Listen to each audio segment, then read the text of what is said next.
황교안 대표가 보수 통합론을 제안한 뒤 통합 작업을 구체하고 있습니다. 하지만 아직 극복해야 할 과제가 많아 보입니다. 대화의 물꼬는 텄지만 통합 논의 진행 밤겁과 속도를 둘러싼 온도차는 여전해 보입니다. 네, 국민들은 내일로 임기 반환점을 맞는 문재인 정부의 후반기 최우선 국정과제로 경제 활성화를 꼽았습니다.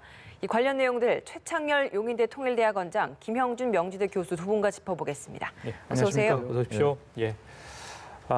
이틀 전에 황교안 대표가 긴급 기자회견을 열고 보수 대통합을 제안을 했습니다. 이틀 사이에 많은 일이 있었죠. 대화도 유승민 의원과 하고요. 네, 통화도 했다고 하지 않습니까? 예. 실무팀을 또 한국당은 꾸렸습니다. 하지만 변혁 쪽의 내용을 보면 아직 일치된 의견은 나오지 않는 것 같아요. 또 유승민 의원이 내걸었던 세 가지 조건도 있고요. 예. 또 황교안 대표가 너무 속도를 내는 거 아니냐 이런 시각도 있던데 어떻게 보십니까? 그 이제 선거 앞두고 위기에 처하면 항상 우리 정당사를 보면 통합이라는 거를 항상 생각하죠. 뭐 당연한 건데. 근데 지금 이 여당도 그렇고 야당도 그렇고 총선에 너무 빨리 돌입하는 것 같아요. 총선 국면으로. 지금 5개월 남았잖아요. 그러니까 여당, 야당 지금 이제 민주당하고 한국당이 이제 총선 기획단을 이제 꾸렸는데 예. 시기가 좀 빠른 것 같긴 하고 여야 다 모두 지금 당내 여러 가지 문제점들을 좀 국면 전환하려 하는 뭐 이런 것들이 보이기도 합니다만 아무튼 보수 통합이라는 건 보수 입장에서 볼 때 한국당 입장에서 볼 때 굉장히 중요한 거겠죠. 일단 뭐 지금 대한애국당 과거의 대한애국당 지금 우리공화당이죠. 그리고 유승민계 이제 바른미당이 요즘 변혁이라고 얘기하는 그쪽과 통합을 하긴 해야 되는데 최근에 여러 논란이 많았었잖아요. 아까 말씀하신 것처럼 한국당 내에 네. 아마 그런 것 때문에 황교안 대표 리더십이 나름 뭐 손상을 좀 받은 것 같긴 합니다. 뭐 그런 건 일시적이긴 하더라도요. 뭐 그런 측면도 있을 거고요. 좀 빨리 이제 이렇게 통합 이슈를 꺼낸 것이 또 하나 문제는 통합의 고리가 이 박근혜 전 대통령 탄핵으로 가는 건 좀 맞지 않는 것 같아요. 박 전 대통령 탄핵은 헌법 절차에 따라서 국민들이 국회에서 의결되고 헌법재판소에서 파면된 거였단 말이에요. 이제 와서 보수 세력이 갈라져 있는 보수 세력이 통합되는 건 좋은데 그 조건으로 박근혜 전 대통령 탄핵이 맞는 거냐 틀린 거냐라고 논란한다는 것 자체가 통합의 당위성이 대단히 떨어진다는 생각이 들고 좀 더 한 발 더 나아가서 말씀드린다면 우리공화당이 과연 보수냐 지금 얘기하는 게 마치 지금 우리공화당에서는 탄핵에 대해서 찬성한 걸 굉장히 비판한 쪽으로 하는 것 같더라고요. 62명에 대해서는 뭐 탄핵에 대해서 이제 찬성했기 때문에 위선적이다 뭐 이런 식의 말까지 하던데 이런 세력과 통합을 논의한다? 과연 이게 진정한 보수 통합이겠는가? 그런 중간층이나 합리적인 보수층이 볼 때 이 여기에 얼마나 동조할 수 있을지 이런 문제점을 지적할 수 있습니다. 총선 승리를 위한 보수 통합이 과연 정당성이 있을 것인가? 어떻게 보십니까? 일단 뭐 조금 전에 최 교수님 말씀하신 것처럼 이제 선거를 앞두고요. 이합 집산도 많고 2016년도 총선의 예를 들어보겠습니다. 2015년 11월 달에 당시에 국민의당으로 탈당했었던 안철수 의원이 친문 패권주의를 청산시키는 8개 개혁안을 내놓고 받아들이지 않자 2016년도 1월 달에 국민의당을 창당했습니다. 선거 3개월 전이에요. 어느 면에서 보면은 대한민국의 정당에 제가 볼 때는 평균 뭐 수명이 한 3년 6개월 정도 계속 바꾸잖아요. 그러니까 국민들 입장에서 봤을 때는 이제 선거철이 왔구나. 통합 논의가 나오고 당면 개정 얘기 나오고 이렇게 하다 보니까 그런 면에서 있을 때 상당히 이제 또 이합 집산의 그런 과정을 거칠 수밖에 없는데요. 일단 황교안 대표가 보수 통합에 대해서 얘기한 거는 이제 물꼬를 텄다는 면에서는 의미가 있는데요. 하나 부족한 부분은 뭐냐면 이게 정교한 전략과 나름대로의 구상에 의해서 진행이 되고 있는 것 같지를 않아요. 어떤 점에서? 예를 들어서요. 지금 황교안 대표는 유승민 의원이 얘기하는 변혁과 그리고 우리 우당 모두 포함하는 대통합을 얘기하잖아요.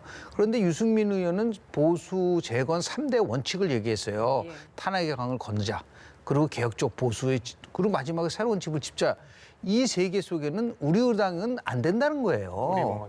우리공화당은 이 안에 다 같이 함께 갈 수 없는. 그러니까 쉽게 포함해서 보수의 대통합이란 말을 쓰지만 우리 이제 최 교수님 지적한 것과 마찬가지로 그분들이 통합의 대상이 될 수 있느냐. 그러니까 오히려 먼저 쉽게 하면 개혁적 보수라고 하는 쪽에다가 집중을 하고 나서 그러고 나서 뭐 우리 공화당에 대한 문제를 생각해 봤어야 되는 건데 이걸 같이 한꺼번에 다 묶어서 대통합을 하자고 얘기를 하니까 이거는 뭐 결국은 통합으로 읽고 우리가 나중에 쓰지만 사람들이 읽는 거는 이거는 하나의 그냥 잡탕이 아니냐 이렇게 생각이 든단 말이죠. 아, 그렇지 않겠습니까? 그래서 버릴 건 버리고 결기를 보여야 된다는 거죠. 예를 들어서 우리 공화당이랑은 같이 할 수 없다라고 할 수 있는 거를 명쾌하게 하면서 물꼬를 터야지 거기에 유승민, 안철수 그리고 바깥에 있는 개혁적 보수 박형준 전 의원이 얘기하는 자유와 공화라는 플랫폼이라든지 아니면 뭐 정의화 전 의장 이런 분들이 하는 세력이 같이 함께 할 수 있는 것이지 예. 거기다가 우리 공화당을 다 같이 하겠다고 한다고 하면은 바깥에서 보기는 하지 않겠다는 거 아니냐. 일종의 통합의 그냥 포장만 통합이 아니냐 이런 식의 지적을 받을 수 있는 그런 그 위험성은 있습니다. 한국당에게 약간 그런 선택이 좀 명확하게 그렇습니다. 필요하다라는 말씀을 해주시는 거죠. 실현 가능성 네. 얘기를 여쭤봐야 될 것 같아요. 뭐 아까 잠깐 말씀하셨지만은 변수도 많고요, 그렇죠? 과제도 많은데 탄핵 문제 관련해서 그때 또 한교안 대표가 기자회견할 때 탄핵 관련해서 명확한 입장을 이야기를 하지 않았잖아요. 그런데 계속해서 이건 뭐 우리 공화당도 마찬가지고 한국당도 마찬가지고 어떤 식으로든 정리를 하고 가야 할 문제 같은데 일단 아예 이야기 안 꺼내고 덮고 갈 거로 보십니까? 어떻게 보십니까? 덮고 가기는 어려울 거예요. 지금 어쨌든 지금 우리 공화당이 계속 이슈화 시킬 겁니다, 아마. 전 굉장히 답답하고 이상한 게 아니 어떻게 우리 공화당에서 그런 걸 그렇게 당당히 주장할 수 있는지 모르겠어요. 김 교수님 말씀하고 동의하는데 황교안 대표가 이럴 때 분명한 자기의 철학을 가지고 이럴 땐 응해야 돼요. 너무 정치 공학적인 걸로 하면 해결이 하나도 안 됩니다. 다 끌고 갈 수가 없어요. 예를 들어서 어려우면 뭐 국민적 판단에 맡기겠다 꼭 자꾸 근데 그러던데. 국민적 판단이라는 게 애매한 얘기죠. 뭐 지금 다시 뭐 국회의원을 거칠 겁니까? 뭐 촛불 집회를 할 겁니까? 저는 이럴 때는요. 제 1야당 대표가 이럴 때 리더십이 필요한 거예요. 중도층 유권자들이 있잖아요. 예. 그럼 다 얻을 수 없다면 일정 부분 같이 못 가는 겁니다. 그렇다면 만약에 우리 공화당을 만약에 포기한다면 우리 공화당 분들이 들으면 굉장히 서운하게 들을지 모르겠습니다만 우리 공화당을 만약에 황 대표가 포기한다면 함의적 보수, 함의적 개혁 중도 세력들은 눈길을 돌릴 거예요. 이렇게 주목을 할 거란 말이에요. 예. 중도층이 다 갈 것이 물론 이제 우리 공화당 지지하고 박근혜 전 대통령을 지금도 지지하는 탄핵이 무효라고 주장하는 분들은 떠나겠죠. 어쩔 수 없어요. 떠나는 분은 떠나는 것이고. 우리 공화당으로 갈 거 아닙니까? 우리 공화당의 세력이 얼마나 되겠어요? 물론 지난제 보궐선거 때 지난번에 창원 성사인가 거기서 이제 표가 갈라져서 그런 트라우마 있습니다만 언제까지 이걸 다 끌고 갑니까? 그리고 또 하나는 판단이 어려울 때는 역사 앞에 대면하면 돼요. 탄핵은 박근혜 전 대통령은 잘못된 거였잖아요. 그래서 대한민국 주권자들이 판단 내린 거 아닙니까? 그 오랜 기간 촛불 집회를 거치고 국회의결을 거치고 탄핵 파면이 헌재에서 결정된 것이기 때문에 그걸 왜 이제 와서 논란의 대상을 하냐 이런 얘기예요. 그건 예. 저는 이렇게 하면 안 되고 황교안 대표가 분명히 선을 긋고 리더십을 보여준다면 보수가 뭔가 재건의 어떤 단초가 열릴 것이고 계속 탄핵을 가지고 뭐 탄핵 불문이다 아니다 이 논란 자체가 맞지 않은 아이템이에요. 저는 그렇게 봅니다. 예. 탄핵 이슈가 지금 보수 통합의 화두로 떠오른 것에 대해서는 좀 어떤 견해 갖고 계신가요? 그건 변수가 될 수가 없죠. 쉽게 표현하면 이제 황교안 대표의 딜레마는 뭐냐면요. 아마 자신의 결단을 내리는 시점이 올 겁니다. 근데 그거는 정기국회가 끝나고 나설 수밖에 없어요. 왜냐하면 이 정기국회 내에 처리해야 될 중요한 법안들이 있지 않습니까? 예. 당장 뭐 선거법이라든지 공수처법. 여기서 친박과 선을 그고 가겠다고 얘기한다는 거는 그는 그 이후에 정기국회 과정을 다 포기하겠다는 얘기이기 때문에 그래서 황교안 대표도 아마도 11월, 12월, 1월 달까지 얘기하는 부분이 거기에 있다고 좀 보고요. 정기국회가 이제 마무리되면 그때는 황교안 대표가 저는 결심을 할 거라고 보는데요. 예. 이런 겁니다. 지금 뭐 우리 공화당이라든지 친박들이 나가서 우리 공화당을 만들고 새로운 뭐 TK를 중심으로 한 당을 만들겠다고 얘기를 하는데 그것을 두려워할 필요는 없어요. 왜냐하면 지금 뭐 2016년도 기준으로 한다고 한다면 TK 지역에서의 전체 의석은 25석밖에 안 됩니다. PK가 40석이고요. 수도권이 122석인데 이번 2020년의 총선 게임의 핵심적인 거는 수도권을 누가 가져오냐는 거예요. 그런데 이런 식으로 해서 TK를 생각해가지고 전부 다 모아가지고 가져간다. 그거는 통합이 안 될 뿐만 아니라 그거는 자유한국당이 25석이라고 하는 아주 작은 쪽에만 치우치는 즉 쉽게 표현하면은 아주 극우 정통 보수에만 매몰되는 거기 때문에 그것은 외연 확대를 거의 할 수가 없다. 그거는 그래서 결국은 나중에 이런 결정을 내릴 가능성이 커요. 결국은 보수 통합을 하면서 혁신적 보수 통합을 하면서 거기에 따라올 사람은 따라오고 따라오지 못할 사람들은 선택할 수밖에 없다. 그런 거죠. 그러니까 지금도 보면은 유승민 의원이 신당 창당을 추진하고 있지 않습니까? 그 얘기는 뭐냐면 당대당 통합을 일단 염두에 두고 간다고 한다면 국민의당이 바른민당 정당과 통합할 때 한번 그 과정을 보세요. 거의 비슷한 유정이 될 거다. 그러니까 끌고 가서 갈 사람은 가고 안 사람 떨어져 나가게 되는 이런 상황이 나오지 않습니까? 그렇기 때문에 탄핵이 중요한 것은 아니고요.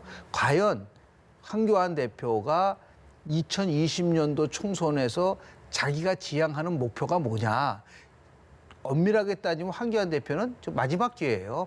뭐 총선 끝나고 대선 간다? 그거는 패배하면은 그건 있을 수 없습니다. 그래서 마지막 모든 것을 이번 그 총선 전에 자기가 결단을 내린다고 한다면 자연스럽게 뭐 탄핵의 문제보다도 오히려 어떻게 하면 이제 안철수 전 의원을 같이 이 부분 속에서 통합으로 가져갈 예. 것이냐. 이게 더 큰 변수가 되는 것이죠. 예, 우리 부분, 공화당의 변수는 아닙니다. 예, 그 부분에 대해서 질문을 좀 드려보고 싶었어요. 한국당에 대한 의견 정리도 사실 굉장히 중요하지만 지금 정작 유승민계라고 불리는 유승민계 의원들도 있지만 그리고 변형 내에 또 안철수계 그렇습니다. 의원들이 있지 않습니까? 근데 그 의원들은 지금 한국당과의 통합 자체도 반대하고 있다라고 그렇습니다. 듣고 있습니다. 그렇다면 이것 자체도 풀어야 될 문제 아니겠습니까? 제일 좋은 대답은 안철수 의원한테 물어보는 게 제일 난데 근데 문제는 대답도 하고 있지 뭐냐면 않고 있죠. 네, 그 얘기는 두 가지입니다. 안철수 의원이 바라보는 거는 만약에 유승민 의원하고 예. 황교안 대표하고 해서 보수 통합을 가져가면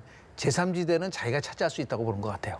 오히려 그건 보수다. 그렇지만 실제적으로 중도에 있어서의 외연을 확대하는 걸 넘어서서 정통 제3지대의 중도 정당은 개혁 정당은 안철수가 될 수 있다라고 하는 걸 생각을 하고 있기 때문에 실제로 유승민 의원하고 황교안 대표하고의 보수 통합이 어떻게 진전되느냐를 보고 있는 거고 또 하나 뭐냐면 3개월 전이면 충분하다고 판단하고 있는 것 같아요. 2016년도 쪽에 보면 예. 그러면 두 가지 방법이 나옵니다. 하나는 뭐냐면 안철수 전 의원이 독자적으로 당을 만들고 갈 것이냐 아니면 바른미래당에 있는 만약에 유승민 의원이 나가게 되면 그 바른미래당의 손학규 대표 체제와 나름대로 협상을 통해서 바른미래당을 통해서 갈 것이냐는 이 두 가지 선택 방안이 있는 거예요. 그런데 문병호 의원이 탈당을 했기 때문에 많은 사람들은 안철수 의원이랑 나름대로 교감이 있는 문병호 의원이 탈당했기 때문에 다시는 바른미래당으로 가지 않을 거다. 저는 그렇게 생각하지 않아요. 왜냐하면 정당을 만들 때 필요한 여러 가지 조직과 나름대로 자금과 이런 걸 생각한다고 했을 때 얼마든지 유승민 의원이 빠져나간 바른미래당에서 안철수 의원이 새로운 제3지대로서 갈 수 있는 가능성이 남아있기 때문에 예. 굉장히 복잡한 이거는 덧셈 뺄셈으로 할 수 없는 미적분으로 풀어도 좀 풀기 어려운 한국 정치의 아주 이합집산이 전개될 거라고 저는 봅니다. 시나리오 문제인 것 같아요. 예. 황교안 대표가 말하는 어떤 그 보수 대통합, 뭐 다 어떻게 보면 닥치고 보수 대통합일 수도 있고요. 그렇죠. 일단 자, 합치고 보자라는 그러니까 거죠. 그다음에 유승민계하고만 합칠 수도 있고요. 그다음에 이제 바른 안철수계도 합친 어떤 신당이 만들어가지고 당대당 통합도 있을 수 있고요. 어떤 안이 황교안 대표나 유승민 의원한테는 좀 도움이 되려고 보십니까? 근데 항상 이제 선거 앞두고 이 계산이 복잡해지죠. 통합에 관련된 것도 있고 그런데 이번처럼 복잡한 때는 많지 않았던 것 같아요. 지난 20대 총선의 경우에는 이제 국민의당에 생긴 여러 가지 그 구조적인 요인이 좀 있었어요. 호남 세력이 있었고 또 이제 뭐 지난 정권 때 그 뭐 대북 송금 이런 것들 때문에 문재인 대표하고 그 당시 이제 뭐 이런 호남과의 불화 이런 것들 때문에 이제 그 국민의당이 그런 바탕이 됐던 건데 사실 그래서 많은 표를 얻었고 또 뭐 정당 투표도 많이 했죠. 이번의 경우는요 탄핵 이후에 그 총선 이후에 탄핵이 있었고 말이죠. 지금 이제 자세히 말씀해 주셨는데 지금 대한신당도 굉장히 복잡해요. 대한신당도 제가 볼 때는 이 지금 바른미래당과 통합을 상당히 생각하고 있을 겁니다. 아마 손학규 대표. 그 손학규 대표가 이제 지금 뭐 김관영 원내대표, 과거의 원내대표죠. 이제 그걸 뭐 당무를 좀 맡기는 것 같은데 그다음 바른미래당과 대한신당과의 저 통합 가능성도 높다고 보거든요. 그럼 과연 안철수 전 대표가 과연 이 사안을 어떻게 보고 있는가도 굉장히 변수고. 또 안철수 전 대표는 지금 어쨌든 한국당이 만약에 한국당과 유승민이 잘 합쳐가지고 보수 개혁의 성격을 가진다면 거기에 갈 생각도 있을 것 같습니다. 지금. 그러니까 중요한 거는 한국당을 중심으로 한 이 보수 통합이 정말 수구 통합이 될 것이냐, 정말로 중도 개혁적인 중도 우파로서의 그러한 그 성격을 갖느냐가 중요한 변수가 될 것 같아요. 그게 예. 이제 지금 논의된 그 탄핵 관련 변수와 연관되는 것이고, 민주평화당도 지금 있잖아요, 또. 그렇죠. 또 바른미래당 내에도 지금 보면은 바른미래당 내에 그 당권파를 중심으로 하는 그 호남계 의원과 또 대한신당 이쪽이 통합이 가능성이 있는데 또 약간 다른 것 같아요, 결이 또. 예. 굉장히 복잡해요, 이번 예. 경우는. 그래서 함부로 예단하기 어렵습니다, 정말. 예. 그러니까 아마 본인도 모를 거예요, 지금. 법요건의 어떤 정계 개편 가능성, 뭐 맞물려서 이야기할 수밖에 없는 같이 갈 수밖에 없는 상황이었습니다. 거죠. 그렇다면 예. 과연 이거 사안에 대해서 민주당, 여당은 어떻게 보고 있을까? 긴장을 하는 겁니까? 뭐 정치쇼라고 이렇게 좀 폄훼하긴 했습니다만 어떻게 보세요? 야당이 고맙다는 표현을 안 할 뿐이죠. 그렇지 않습니까? 지금 야당과 보수는 분열돼 있지 않습니까? 선거는 구도예요. 아무리 뭐 이슈고 인물이고 하지만 이게 1대1 구도냐, 1대 다자 구도냐고 하는데 지금 상황으로 봐서는 저는 1대 다자 구도로 갈 수밖에 없다. 최악인 경우는요, 유승민당 따로 나오고 안철수당 따로 나오고 바른미래당이 있고 자유한국당이 있고 뭐 우리공화당이 있고 대한신당 다 따로따로 보면 너무 편한 거죠. 그런 것을 60년대에 스칼로피노 교수 같은 경우는 1.5 정당 체제라는 표현을 썼어요. 그러니까 1.5 정당 체제는 뭐냐면 여당은 1이고 나머지는 전부 다 합쳐봤자 0.5밖에 안 된다는 거예요. 그러니까 저는 이런 식으로 가져가면 1.5 정당 체제가 나와서 일본 자민당이 50년 이상 장기 집권을 했었던 그러한 것을 우리가 1.0 정당 체제라고 얘기를 하고 있거든요. 그러면서 봤을 때 여당은 지금 표정 관리하는 거죠. 그러니까 빠르잖아요. 뭐 총선 기획단을 쓸 때 뭐 여성 청년도 하고 그리고 심한 경우는 비례대표의 반을 뭐 20대 청년으로 하겠다 이런 얘기를 막 나오고 있지 않습니까? 예. 그것도 고무적이잖아요. 이제 딱 조국 전 장관 사퇴를 하니까 계속해서 민주당 지지도는 올라가고 대통령 지지도도 계속해서 올라가고 이런 와중 속에서 지금 보수 야당들은 지금 뭐 어디로 가야 될지를 갈피를 못 잡으니까 많은 국민들이 봤을 때는 과연 저렇게 야당한테 힘을 실어줘서 대권을 향할 수 있는 수권 정당으로 갈 수 있는 거냐에 대해서 많은 부분 속에서 걱정하는 부분들도 있고 우려하는 부분도 있다. 그런 의미에서 봤을 때 여당은 현 상황으로 봐서는 참 운은 좋다라고 야당 복은 있다. 그런 얘기를 지금 여당 내에서 나오고 있다고 그런 말씀 들었습니다. 야당 목이 있는 정도가 아니라 제가 다른 때도 그런 얘기했는데 거의 지금 자유한국당이 지금 하는 일들은 거의 공동정부 꾸리겠다는 생각이 들 정도로 너무 도와주고 있는 거예요, 결과적으로. 근데 그게 우리 정치 굉장히 바람직하지가 않아요. 보수가 너무 분열돼 있고 과거에 진보가 분열돼 있었잖아요. 보수가 너무 분열돼 있으니까 민주당이 너무 강해진 거예요. 반사 기저효과 때문에. 그러다 보니까 집권 세력이 아무래도 긴장이 덜하겠죠. 예. 그러니까 한국당이나 제1야당이나 이 야권이 좀 세면은 여권도 더욱 긴장하고 이게 국민들에겐 유익한 예. 걸로 돌아오는데 워낙 실력 차이가 나니까 여야가 말이죠. 게다가 지금 야당도 진보 야당들이 많잖아요. 지금 사실 대한신당이나 바른미래당의 호남계는 굉장히 그 지향은 비슷해요, 민주당하고. 좀 그래서 사실 임기 초에 문재인 정권 임기 초에 그 개혁 연대를 좀 구성해서 범진보 연대 구성해서 야당이라 하더라도 협치를 좀 하라는 이런 말씀 많이 들었는데 어쨌든 그때 뭐 지지율이 높으니까 민주당이 뭐 그게 잘 안 이루어진 것 같아요.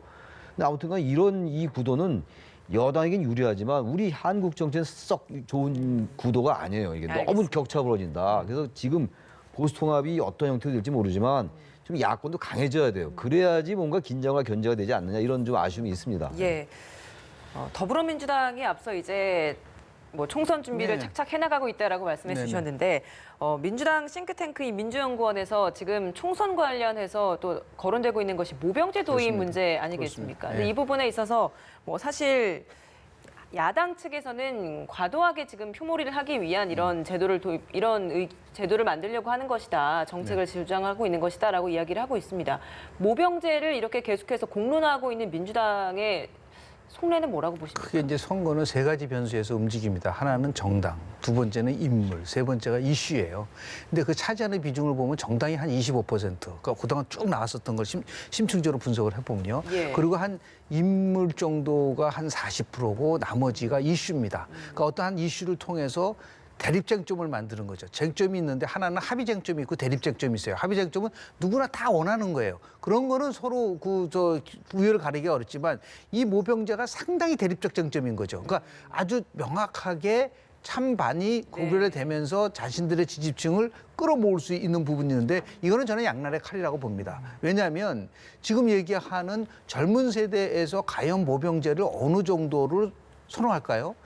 조사 보면 직감적으로 보면은 그렇게 절대적 지지를 받기는 어려운 부분이라고 보고요. 예. 더 나가서 이제 50대, 60대의 보수 성향인 분들은 오히려 이것이 보수 결집의 원인을 제공할 가능성이 굉장히 저는 크다고 보기 때문에 그래서 당장 민주당의 지도부에서는 그거는 당 차원에서는 생각해 본 적이 없다. 이런 비슷한 게 지난 경기도지사 선거에서 남경필 후보가 모병제를 들고 나온 적이 있지 않습니까? 그런데 나중에 결국은 그것이 큰 쟁점이 되지 못했어요. 오히려 제가 이제 걱정스러운 거는 뭐냐면 이거 지금 선거를 다른 것도 당이 아니라 지금 양정철이라고 하는 대통령 최측근 인사가 원장으로 있는 그 연구원에서 공천, 이슈, 뭐 구도 이런 걸 총괄하는 것은 아니냐. 그럼 어떤 일이 벌어지냐면 결국은 문재인 대통령 친위 체제를 만들기 위해서 2020년 총선으로 가는 것이냐.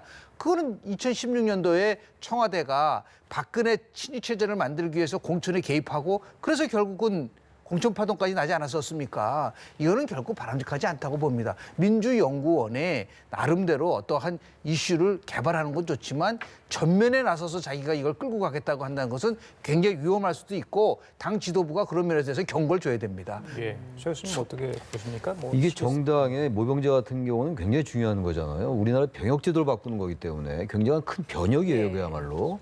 이런 문제가 그 당의 정책연구소에서 나오고 당의 지도부는 부인하고 이건 전 맞지 않는 것 같아요. 그래서 모르겠어요. 당의 전체적인 전략의 일환으로 한번 이제 여론을 한번 들어볼까 해서 이제 민주연구원이 부담이 적으니까 당론으로 얘기하기 너무나 부담이 크잖아요. 예. 한번 얘기한 다음에 또 지도부는 썩 그렇게 반응이 뜨겁지가 않으니까 뭐 우리는 당론으로 결정이 아니다라는 반응을 보이는 그런 전략인지 모르겠는데 모병제 이런 것들은 이렇게 부스부스 던질 얘기가 아니에요. 물론 그 전부터 오래전부터 나오긴 나왔어요. 예. 장기적으로 볼 때 우리도 지금 모병제로 가긴 가야 되겠죠. 근데 아직은 시기상조라는 게 일반적인 평가거든요. 이건 진보 보수의 문제가 아닌데 이걸 또 보수와 진보의 이념적인 문제로 접근하면 안 된다고 저는 생각합니다. 우린 모든 사안이 다 진보와 보수의 이념적인 갈등에 관점에서 보는데 이것도 그럴 수 있어요.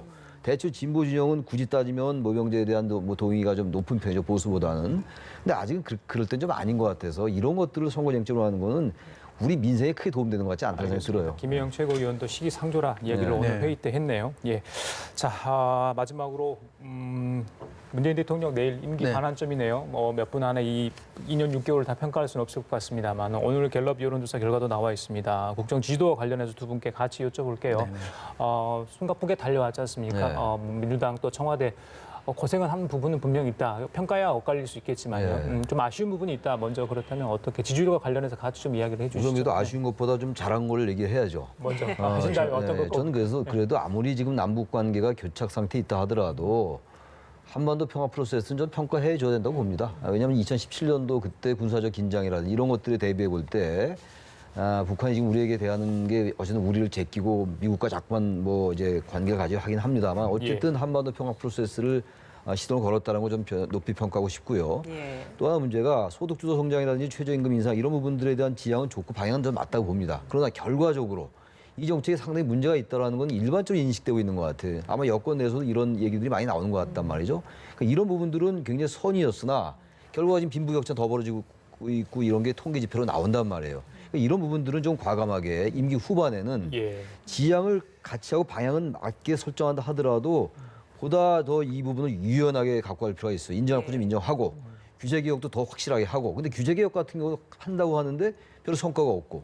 그 야당 탓도 있어요. 한국당이 계속 맹목적인 반대를 일궈냈기 때문에 무조건 이건 여권에만 탓을 돌릴 수는 없으나 어쨌든 이 책임은 여권이 지는 것이기 때문에 야당과 특히 한국당이 맹목적인 반대 이런 게 분명히 있어요. 우리나라는 집권당의 국정 실패가 집권 찬스로 이어지기 때문에 바로 이런 구조적인 면이 있다 하더라도 임기 후반에는 어쨌든 한국당 총선 이후 결과에 따라 달라지긴 하겠습니다만 야당과 어쨌든 소통을 더 해라. 그런 말씀 좀 드리고 지지도 싶어요. 이야기 좀 해주시죠. 지금 갤럽 조사는 지지도가 45%인데 취임 초기 83%를 찍지 않았습니까? 그 지지도가 지금 반으로 이제 이른바 반토막이 나는데 물론 임기 초에 지지율을 유지하기는 어려워요. 어느 정권이나 지지율이 임기 초에 굉장히 높잖아요. 어느 정권이나. 근데 지금 80%에 비하면 어쨌든 굉장히 떨어진 거란 말이에요. 그만큼 2년 6개월밖에 안 됐는데 국민들의 많은 부분들이 실망으로 돌아섰던 하나의 증거거든요. 사실 41% 지지했었잖아요. 지난 대선 때. 예. 그보다 약간 상회한 정도란 말이에요. 그러니까 이건 중도 유권자나 이런 계층의 지지를 잘 못 받는다는 이게 반증이거든요. 예. 그런 점을 정권이 집권 세력이 좀 각별하게 인식할 필요가 있다고 생각합니다. 청와대도 민심으로 받아들인다 네. 그런 이야기까지 나왔죠. 네네. 2년 6개월 전에 대통령이 밝힌 취임사를 저는 오늘 다시 한번 쫙 읽어봤어요. 근데 뭐 열심히 이제 노력을 했지만 성과가 있는 부분도 있고 없는 부분들도 있다고 하는데 단순한 뭐 한국갤럽 45% 그게 아니고 예. 제가 강조하고 싶은 거는 뭐냐면 대통령이 취임사에서 밝힌 것 중에서 지금 굉장한 격차가 있는 부분에 대한 것만 말씀을 좀 드리도록 하겠습니다. 대통령이 취임사에서 뭐라고 했냐면 국민 모두의 대통령이 되겠다고 그랬고요. 그리고 더 나아가서 이제는 분열과 갈등의 정치를 바꿔야 합니다. 진보와 보수의 이런 갈등도 끝내야 합니다라고 얘기를 했어요. 그리고 끊임없이 소통하고 군림하는 대통령이 아니라 잘못한 것은 잘못하겠다고 얘기를 하는 부분들을 아직 정직하게 더 중요한 거는 나를 지지하지 않은 사람도 국민으로서 받아들여서 정말 능력과 따라서 적재적소에 인사를 하겠다고 얘기를 했거든요. 근데 그런 부분들이 실은 반대로 나타나고 그러니까 지금 굉장히 통합은 사라지고 분열이 굉장히 우리 사회를 지배하고 있고요. 협치는 없고 상대방에 대해서 공격만 있게 되는 부분들 이런 것들이 결국은 조금 전에 우리 최 교수님 말씀하신 것처럼 나라가 분열이 되니까 지금 45%라고 얘기했지만 저는 어떻게 보냐면 문재인 후보가 대통령 후보 때 얻은 41.1%와 심상정 후보가 얻은 6.2%를 합하면 47.3%예요. 그러니까 47.3%가 결국은 기준점이라고 본다고 한다면 선거 전과 똑같아진 거예요. 그러니까 마치 선거를 치르듯이 통치를 하다 보니까 지금 국론이 분열되고 사회적 갈등이 심화되고 예. 있다. 이 부분을 저는 집권 후반기에 예. 만약에 정치에 대한 문제를 풀지 않으면 많은 분들은 경제를 활성화하라. 좋죠. 경제를 활성화하기 많은 사람은 문제는 경제 아닙니다. 문제는 정치예요. 근데 이 정치를 끌고 갈 수 있는 힘은 누구한테 나오느냐? 대통령한테 나오는 겁니다. 국정 운영을 책임지고 있는 대통령이 협치와 통합을 통해서 같이 함께 이 어려움을 극복하자라고 하는 통합과 포용의 리더십을 보여줘야지만이 예. 경제도 살고 지금 흔들거리고 있는 안보 위기도 해소할 수 있는 것이죠. 지금 행정이 모든 것을 장악할 수 있다는 행정 독주를 생각한다고 한다면 다시 어려워질 수밖에 없다. 대통령 임기 5년이라고 하지만 아주 면밀하게 보면 3년 6개월이에요. 3년 6개월 지나면 열심히 하고 싶어도 여러 상황에 따라서 못한 1년 남은 거라는 생각을 가지시고 정말 집중을 하고 국민들이 체감할 수 있는 통합과 그리고 경제 성장, 활성화 이런 쪽에 치중을 했으면 좋겠다는 말씀 좀 드립니다. 예. 남은 임기 동안 국정 동력을 잘 끌어올려서 이런 두 분께서 말씀해 주셨던 그런 국정 과제들을 잘 해나가려면 사실 좀 현실적으로 바로 내년에 있을 총선에서의 어떤 승리라고 해야 될까요? 글쎄요. 여당의 승리가 있어야 그런 또 지지도 받을 수 있을 거라는 생각도 듭니다. 총선 승리라는 게 뭐 지금 야당 여당 다 이제 가장 중요한 거죠. 선거 정당이 뭐 선거 승리를 위해서 존재하는 조직이기도 한데 지금 구도로 볼 때 뭐 지금 여당이 유리해 보이긴 합니다. 그러나 지금 뭐 총선까지 5개월이나 남았고 굉장히 많은 변수가 있을 거예요. 아까 예. 시나리오들 말씀 다 하셨습니다만 정당의 재편이 정당 구도 변화가 어떻게 이루어질지도 알 수 없는 예. 건데 아무튼 간에 선거 결과가 무엇이든 간에 지금 말씀처럼 너무 분열돼 있어요. 지금 진보나 보수의 대결이라고 봅니다만 사실은 거의 어떤 극우와 어쨌든 뭐 이 진보와의 대결 구도가 거의 혐오, 증오, 적대에 가깝잖아요. 이거는 결국은 물론 야당, 제1야당도 굉장한 책임이 있다고 제가 항상 주장합니다만 결국 이거 푸는 건 여건이에요. 대통령이 나설 수밖에 없다. 결국은 저는 아까 그 말씀에 100% 동의해요. 정치가 민생이에요. 잠깐 민생법안 따로 얘기하고 정치쟁점법안 따로 얘기하는데 결국 민생법안이 정치법안인 거거든요. 그러니까 문제는 정치인 겁니다. 정치가 지금 기능을 못하고 있어요. 예. 완전히 지금 정치가 사장되고 있는 거거든요. 정치는 그들만의 리그를 하고 있는 거예요, 지금. 그들만의 총선을 또 치르려 또 하고 예. 있는 겁니다.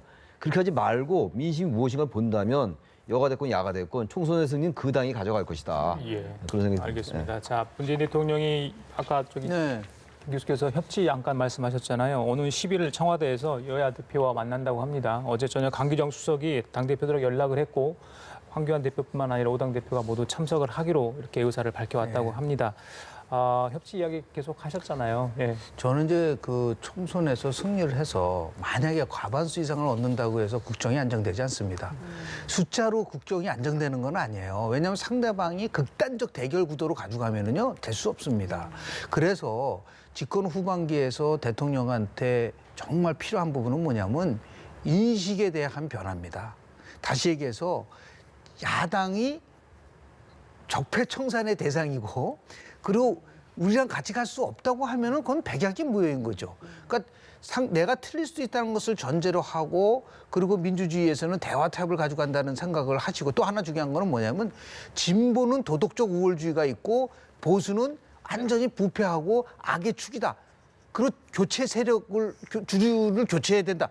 이런 생각을 가지고 운영을 하게 되면 그거는 극단적 대립으로 갈 수밖에 없는 부분들이 있기 때문에요. 예. 이제 뭐 야당 대표, 여당 대표 다 만나서 하면서 더 주의할 거는 청와대의 참모의 오만함에 대해서 질책을 해야 된다고 봅니다.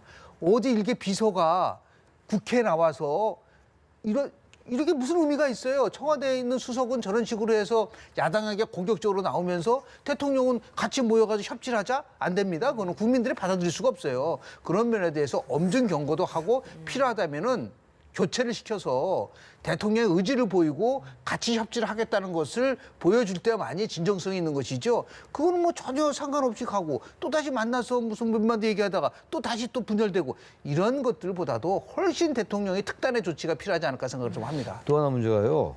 이 향후 이제 집권 2기에 말이죠. 후반기에 예. 민주당과 청와대의 관계. 너무 지금 민주당의 존재감이 없어요. 지금 한국당이 워낙 지금 뭐 이제 그런 모습들을 보이니까 민주당의 지지율은 높긴 높은데 청와대와 민주당의 관계, 즉 지난 정권 때 청와대와 새누리당의 관계가 비슷한 것 같단 말이에요. 그때도 우리가 항상 얘기했던 게 너무 이 집권당이 종속돼 있는 것 같다. 이런 지적 많이 했던 거 아니에요? 저도 그렇고 김 교수님 그렇고. 지금도 별 변화가 없다 이런 얘기. 그래서 정당은 그래도 민심에 가장 가까이 있는 조직이기 때문에 민주당이 역할을 좀 해라. 예. 자율적인 상대성을 가지고 청와대 할 말하고 예. 그러면 청와대가 그렇게 오만하게 비치는 행동을 할래야 못해요. 예. 그 청와대가 지나치 앞서 나서니까 그 비서들의 그런 모습도 보이는 거거든요. 모르겠어요. 강기정 수석이 총선 출마하려고 일부러 그런 행동했는지 그건 모르겠는데 아무튼 그거는 야당으로 하여금 명분을 준 거 아니에요. 지금 가뜩이나 지금 이 협치가 안 되고 소통이 안 되는데 왜 명분을 줍니까? 예, 그런 거를 좀 민주당이 강하게 역할 좀 해라 이 주문을 좀 하고 싶습니다. 예, 알겠습니다. 모쪼록 아까 우리 김 교수님 말씀하신 것처럼 첫 취임사의 의지, 뭐 청와대랑 여당이 잘 좀 새겼으면 좋겠다 이런 생각을 해봅니다. 최창렬 영인대 통일대학원장, 김영준 명지대 교수 두 분과 함께했습니다. 말씀 잘 들었습니다. 고맙습니다.